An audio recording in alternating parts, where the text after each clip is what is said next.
My name is Jessica Turn. I am the Community Director at the Parks at Monterey Bay in Monterey, California, where it is very, very rainy today. So I hope everyone else is having beautiful weather. This is the dashboard, and we are going into Elevate Production. And then we're going to go into live. So this is the invoice dashboard. And this is for your invoice registers. But I'm going to start the training. We're going to look at purchase orders and how to enter purchase orders first. So you're going to go to the Pay Scan and go to purchase orders. And you can go to the purchase order dashboard from here. And you'll see purchase orders by status, by expense type, and by workflow. And then if you have any action items pending, so awaiting approval or your approvals, you'll see those here. So you can add a PO here by clicking this button. And you can also add a purchase order by going here and adding the PO this way. Both function the same. So this is the Add PO screen. And you're going to choose your display type.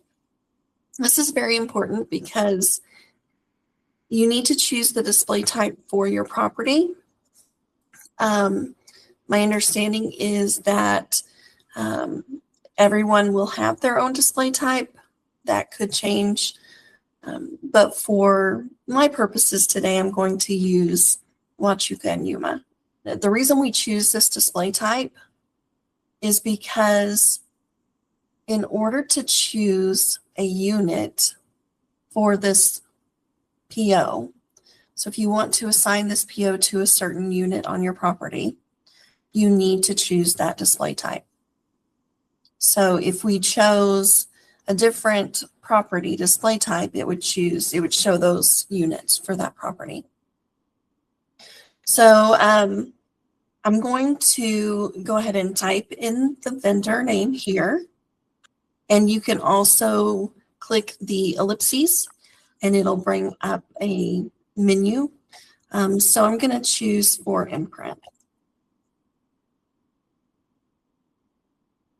And then the vendor information populates. We are going to do a marketing expense here. Those are the required fields. So vendor and expense type.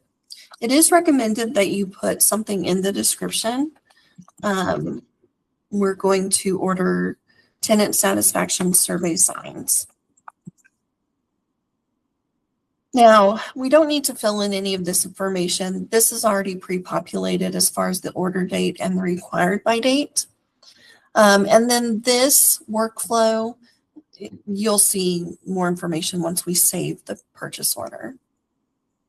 Okay, so I'm going to search by Huachuca. No, there it is. Okay, so we have the corporate code. You need to use whatever code is associated with the budget for your property. So my understanding is that not every site has a corporate code, but if that is the one that is associated with your budget, that is the one that you need to use. And then the description again is required in this field. And then you can either select the ellipses and you can choose your account. You can search here or you can just type it into the field. I am going to choose resident surveys for this. And we'll say we're going to order 10 at $50 a piece. Okay.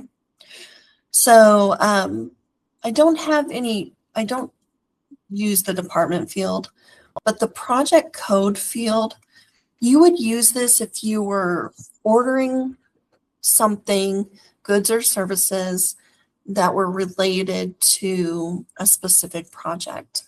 So if you have an insurance claim going on and you want this PO associated with that insurance claim, or to be able to search it and bring up all the POs associated to that insurance claim, you would use that project code. These are being updated as needed. So if it's something that your site needs, then talk to your community director. And then for this purchase order, I'm not going to select a unit code. I just wanted to show you that there are unit codes associated here. So we don't need to fill out anything else. You can see that this would be quantity received for when we actually receive the signs, the date received, and the status. You can add rows here if you need to add. And I'm going to go ahead and save this purchase order. Now we're over budget because I keep putting in POs for 4 imprint through here probably. So this automatically pops up if you're over budget. If it doesn't pop up, you're not over budget.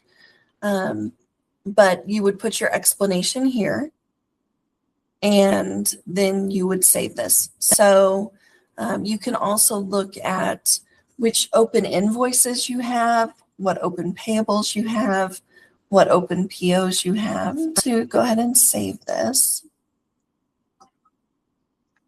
You can also look at your budget through the side menu that we have now that we've saved the PO. You can also see the approvers. This one has gone to Shannon for approval. And it has already sent her an email saying that she needs to approve this. Let's take a look at, let me go back to the dashboard. We can see that there are some POs that have been through the process. These are not received. This is one that I put in, I think, on my last training. And so we entered this PO. Shannon reviewed it. She approved it. And so it has been through the process. And now we are going to go in. And we can either receive the PO at this point and say we received 5, the 5 signs that we ordered.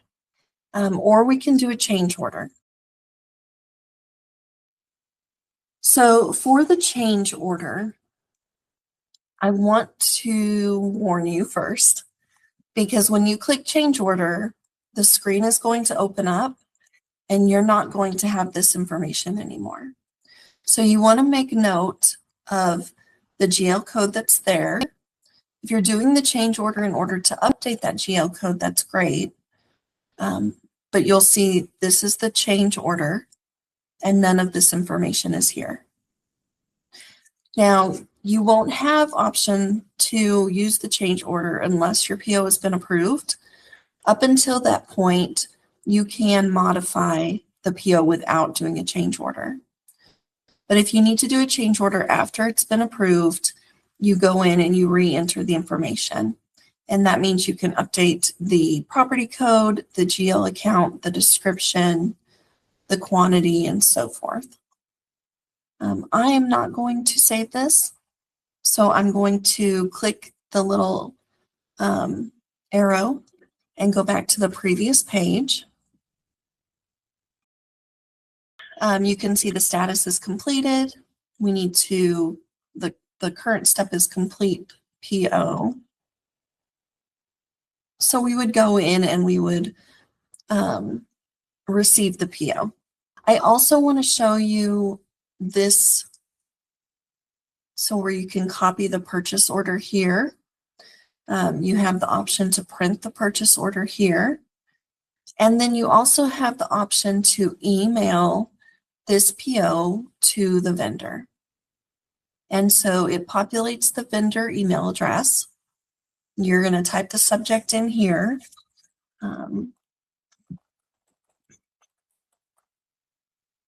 And then you can attach the purchase order detail, or you can print the PO. And then you have additional contacts that you can assign to this as well. So you can send that PO. So if you're ordering something and you want to let the vendor know, hey, this has been approved, that's how you would do it. Now, if you wanted to clone the PO or copy it, you're going to click the copy button, and now you have an identical PO. So you would use that if you needed to, you have something that doesn't necessarily warrant a recurring PO, but that you just want to clone it. You also, from this screen, can click the closed button. And when you save this, it voids out this purchase order. So looking at the workflow history, there you can see where Shannon approved the PO and just additional notes that an email was sent to me that she has approved my purchase order.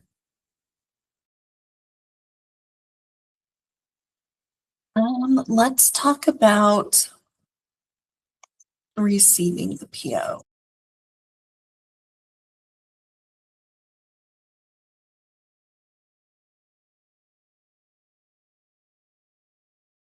So this is a CapEx. It says it's been completed.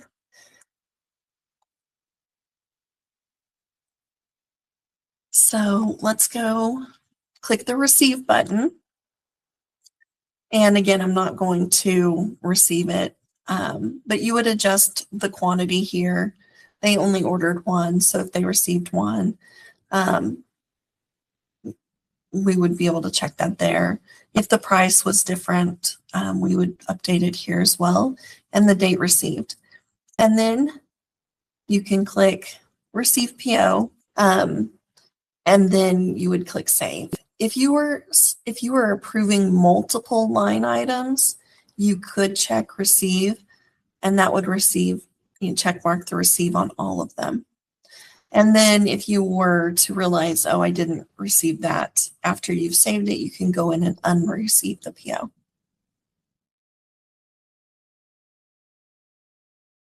And then let's look at Marketplace.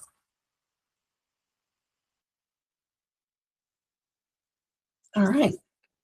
So this is very similar to what we're using in Active Building, where we have vendors, and we select the vendor.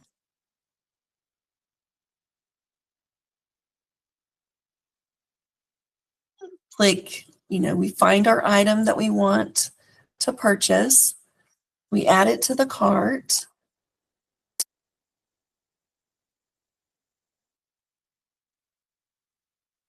And then check it, make sure everything is good, and you can submit your cart. This is going to auto-generate the PO. You're going to get your screen where you have to enter the quantity, you have to enter the GL account, and then it references your property. So let's say lines. And then you would fill that out for each item that you're purchasing. And you would verify your ship to information, and then you would proceed to check out. It will give you a PO number once you press order, and then it will route through the system. Let's talk about recurring POs. So recurring PO, RPO. So we're going to add an RPO.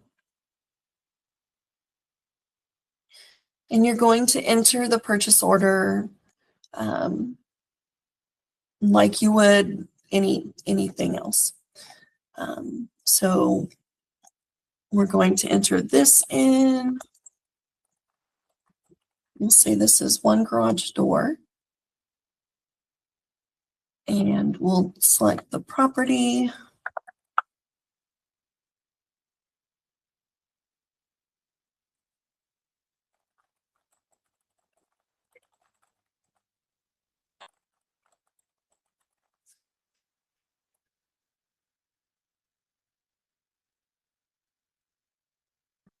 We're going to order one for $3,000.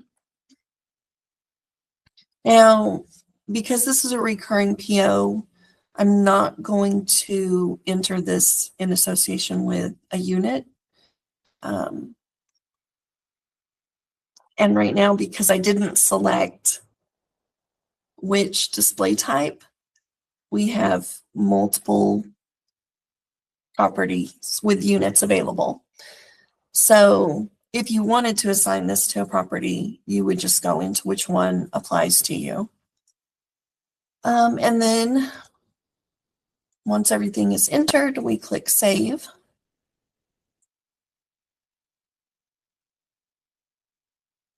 And then on the left-hand side, you'll see you have RPO information. And here's where you can enter your schedule. So you have January, February, you can select this way, you can select quarterly, you can select monthly. So whatever you need to do, it's all very user-friendly. You select your start date and what month you want that to end on. Okay, so then you click Save, and the very important information about recurring POs is that right now, when you have recurring POs, the very first time you want that PO to post to the system, you have to go in and tell the system that you need to post that PO. After that, it'll pick it up and it'll post it each month or each whatever time frame you've defined. But for the very first one, you have to tell it to post. And so you would go here, you would click select it, and then you would post select. It has to be done or it will not post. So our process is that each week we get the invoices in from the vendors. And so hopefully that's your process too. And you're receiving those invoices. We're going to take a look at the invoice dashboard. And we can see, obviously, there are a lot of invoices in the system for, well, actually, this shows everybody. So Pack Beacon, Belvoir. Now, if we need to, this also shows there's 24 waiting approval that have been open for 10 plus days. You can click on that and it'll bring those particular invoices up for you. 59 that are pending post. And then you have 5 that are over budget. So good information at a glance. So let's look at adding an invoice register. You can do that 2 ways. You can do invoice and then add IR. And you can also add an invoice from the dashboard. So this is very similar to what we use now.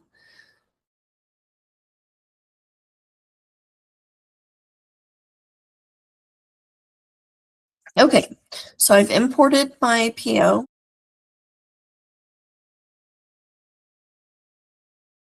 So if you had the PO associated with this invoice, you would be able to enter that here.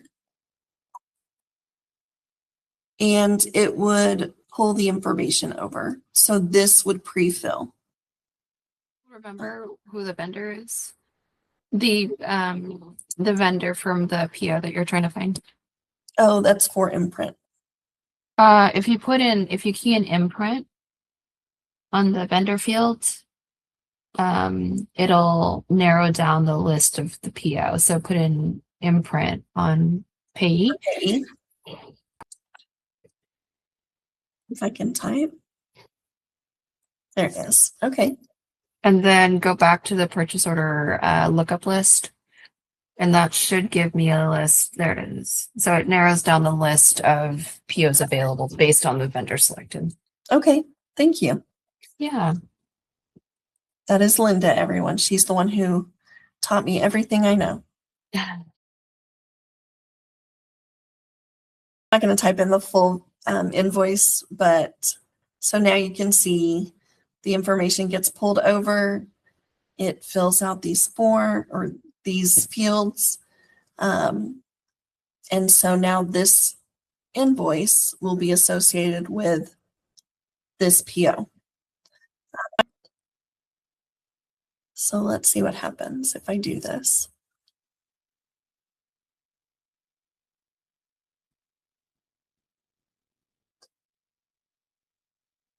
Okay, so now we have additional fields on the left-hand side of the screen.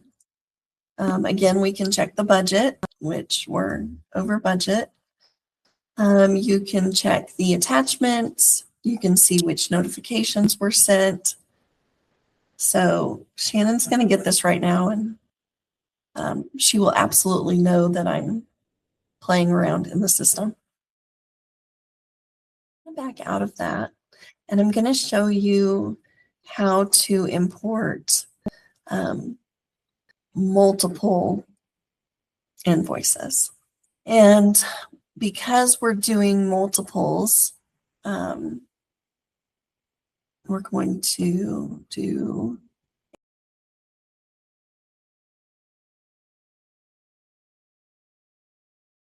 so the invoices that I just uploaded, they populate with the transaction sheets in between each one. So you're going to see that as you click through. The system thinks it knows what's what. So you have a couple different options here. So we know that Vestas and ATI are separate, and we need to tell the system that. And we're going to do that by adding this little separator, and it just says insert separator. It's like a little piece of paper with a line through it. And you're going to add that in between the two invoices. Now, if you click on this and you accidentally delete a page from your invoice, there's no going back. So just double check it and make sure that you're not deleting anything that is important for the invoice.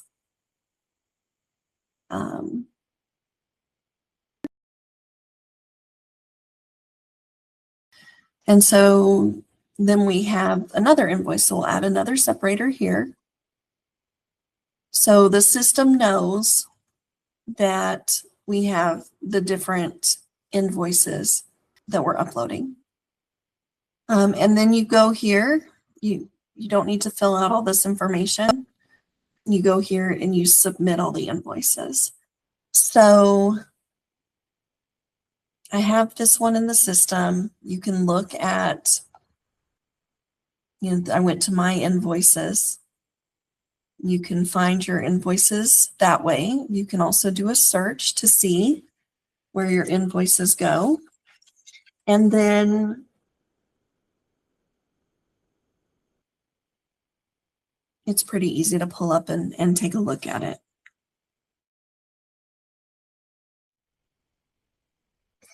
Okay, so this is the ATI invoice, and I uploaded it as a single invoice.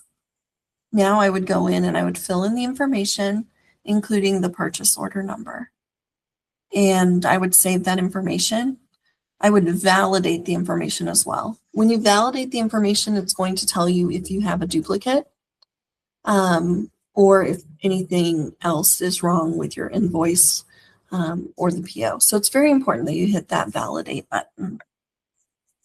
You can also, at that point, you'll know if your PO needs a change order, and you can search. Yes, let's leave.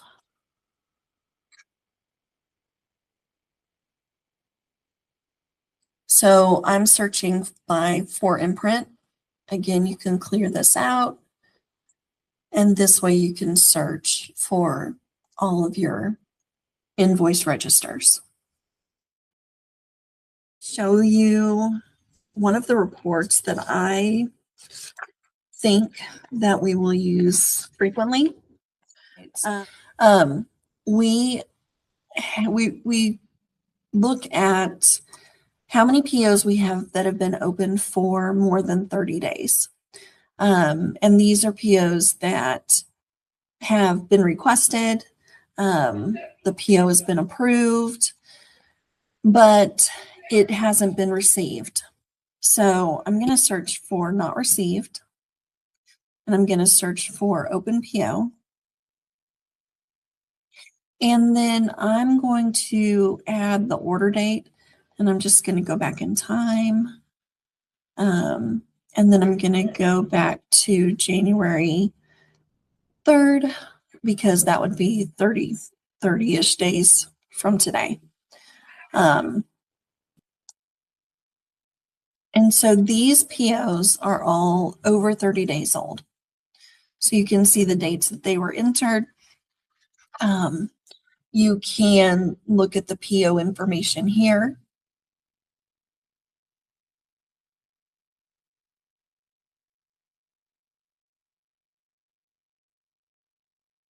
So you can see who created the PO. Looks like Melissa updated this in October. But these POs are outstanding. And generally we want to get our vendors paid. You know, we follow the process where we give the PO to the vendor, or we order the supplies, and then we want to get the invoice as soon as that work is done, or as soon as the supplies are delivered.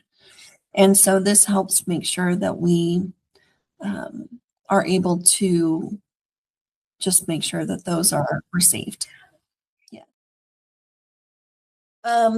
When you or somebody else who approves POs is out on vacation, there is not the same mechanism that we have with RealPage, where it sits for 48 hours or whatever, and then forwards on to the next person. So Procure to Pay is not set up that way. We're working on a couple different options, but if you're out of the office and you're not available to approve POs, they're just going to sit and wait until you return and approve them. So the recommendation is you download the mobile app, which is the legacy Procure to Pay mobile app, and log in through there. So just be aware of that. But again, those purchase orders are just going to sit until you either approve them on your phone or through the system. All right. Thank you, everybody. Have a great day.